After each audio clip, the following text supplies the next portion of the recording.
Hi, welcome to Starry Night Guitars. My name is Rich Kettner.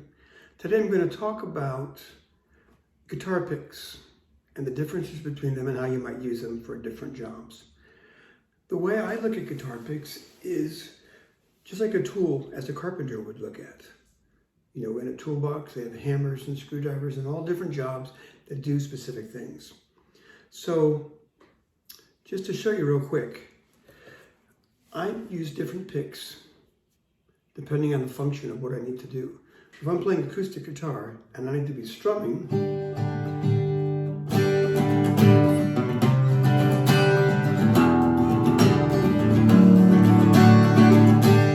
I like to use these really light picks. These are Jim Dunlap. I don't know if you can see that. Very thin, and they're very flexible. So I'm 63. To put this in context, when I was a kid, we used to do a thing, this was way before the internet, where we would take baseball trading cards and hook them on to our bicycles with clothespins to go in between the spokes under tire to make it sound kind of like an engine. That's what this reminds me of. This pick is so thin, I can touch it and it bends very easy. The reason I use that is when I strum, I don't know if you can see it, but it will bend. It kind of bounces off the strings. So if I'm strumming something fast, like I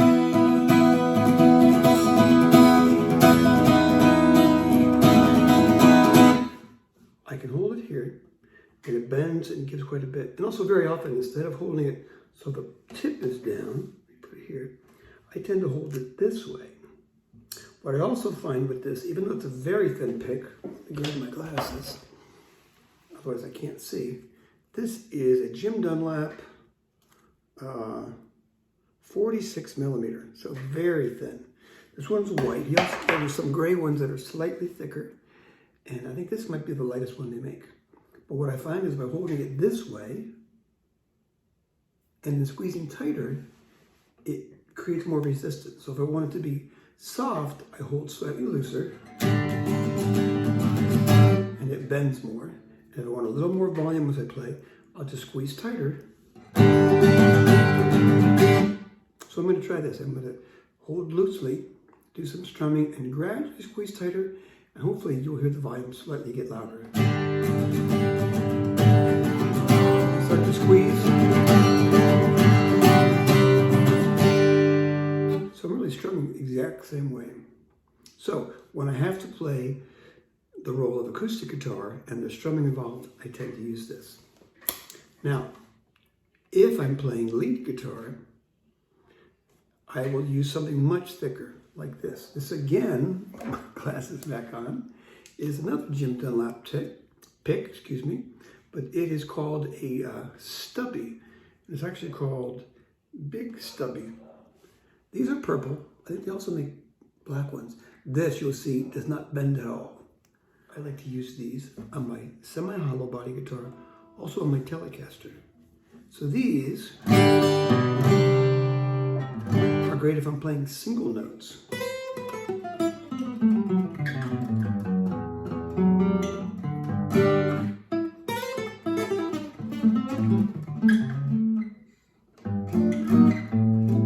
Now, I wouldn't use this if I'm the acoustic guitar player, because if I try to strum, one thing is it's very loud. Secondly, because it doesn't bend at all and give, there's much more resistance against the strings. It tends to get stuck. If I push through enough, I'm probably going to go, and it falls into my guitar, the black hole of the inside of your guitar. Two of the most difficult things in guitar playing is one, playing the F chord, and two, is getting a pick out of the inside of your acoustic guitar.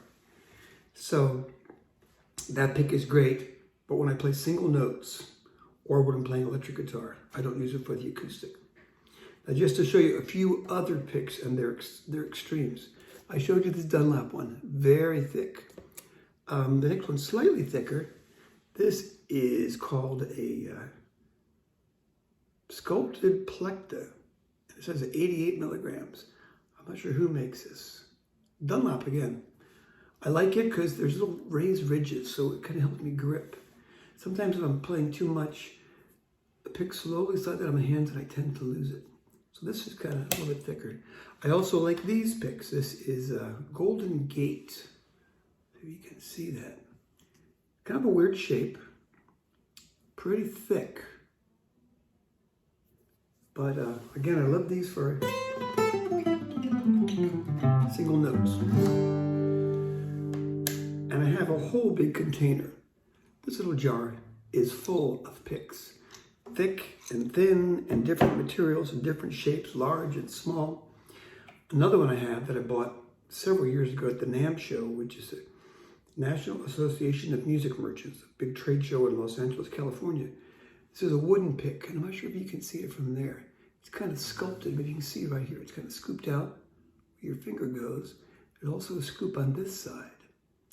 So it kind of forces you to hold it the right way. I sometimes like it, sometimes not.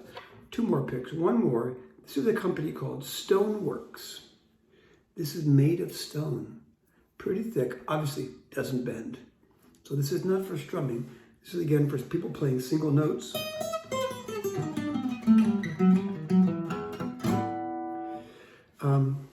Kind of nice. There are a lot of pretty ones, but expensive, so you don't want to drop them, they can shatter.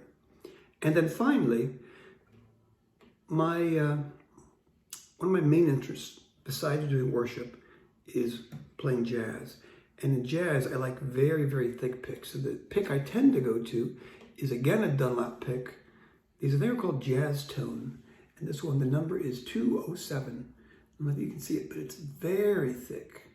And a pretty large pick as well. And I love them because they don't bend at all. Gives a really nice thick sound.